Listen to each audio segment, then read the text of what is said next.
ప్రెగ్నెన్సీకి plan చేసుకునే మగవాళ్ళలో చేసే మొదటి టెస్ట్ సెమెన్ అనాలిసిస్. 3 నుంచి 5 రోజులు భార్యాభర్తలు దూరంగా ఉండి వీర్యకణాల టెస్ట్ చేసుకోవచ్చు. వీర్యకణాలు ఇచ్చిన టెస్ట్లో వీర్యకణాలు అసలు లేకపోవడాన్ని ఎజూస్పర్మియా అంటారు. సో ఇలాంటి వాళ్ళకి మనము ఎలాగా ట్రీట్ చేస్తాం?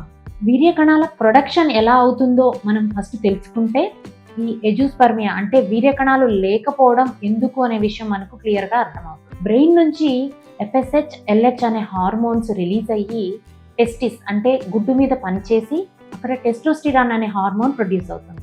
టెస్టోస్టిరాన్ హార్మోన్ టెస్టిస్ మీద పనిచేసి వీర్యకణాలు ప్రొడ్యూస్ అవుతాయి.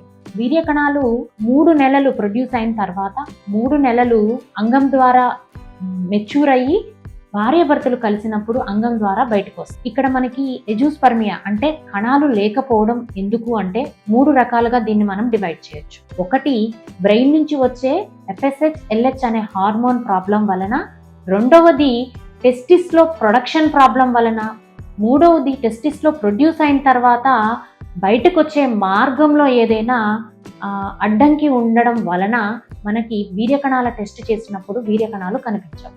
సో వీటిని మనము ఎలా గుర్తుపడతాము? ఒకటి బ్లడ్ టెస్ట్ చేయడం ద్వారా FSH, LH, టెస్టోస్టిరాన్ ఈ 3 హార్మోన్ లెవెల్స్ కరెక్ట్గా ఉన్నాయా లేవా అనేది తెలుసుకొని ఇన్ కేస్ వాటిలో ఏమైనా ప్రాబ్లం ఉంటే వాటిని మనము మందుల ద్వారా కానీ ఇంజెక్షన్స్ ద్వారా కానీ ఇవ్వడం వల్ల వీర్యకణాలు పెరిగేదానికి అవకాశం ఉంటుంది. రెండవది టెస్టిక్యులర్ ప్రాబ్లం అంటే గుడ్డులోనే మెషిన్లోనే ఏదో ప్రాబ్లం ఉంది ప్రొడక్షన్లో.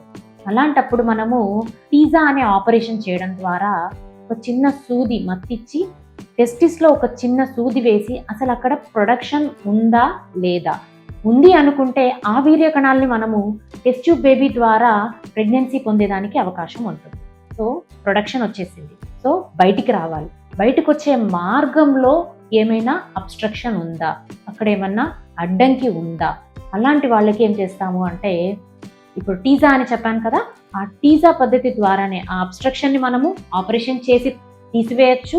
ఆపరేషన్ చేయకుండా కూడా మనము టీజా అనే పద్ధతిలో టెస్టిస్లోనే మనము సూది వేసి అక్కడ కణాలు ఉంటే టెస్ట్ ట్యూబ్ బేబీ ద్వారా ప్రెగ్నెన్సీ తెచ్చుకోవచ్చు. ఎజూస్పర్మియా అంటే సెమెన్ అనాలిసిస్ చేసి మీకు వీర్యకణాలు లేవు అని చెప్పగానే భయపడిపోయి డిప్రెషన్లోకి వెళ్ళాల్సిన అవసరం లేదు. ఫస్ట్ మనము ఇన్వెస్టిగేట్ చేయించుకోవాలి. దానికి గల కారణం ఏంటి, ఆ కారణాన్ని మనం మందుల ద్వారా కానీ ఆపరేషన్ ద్వారా కానీ కరెక్ట్ చేయొచ్చా లేదా అని డాక్టర్ని సంప్రదించి మీరు ఆ ప్రాబ్లమ్ని సాల్వ్ చేసుకోవచ్చు.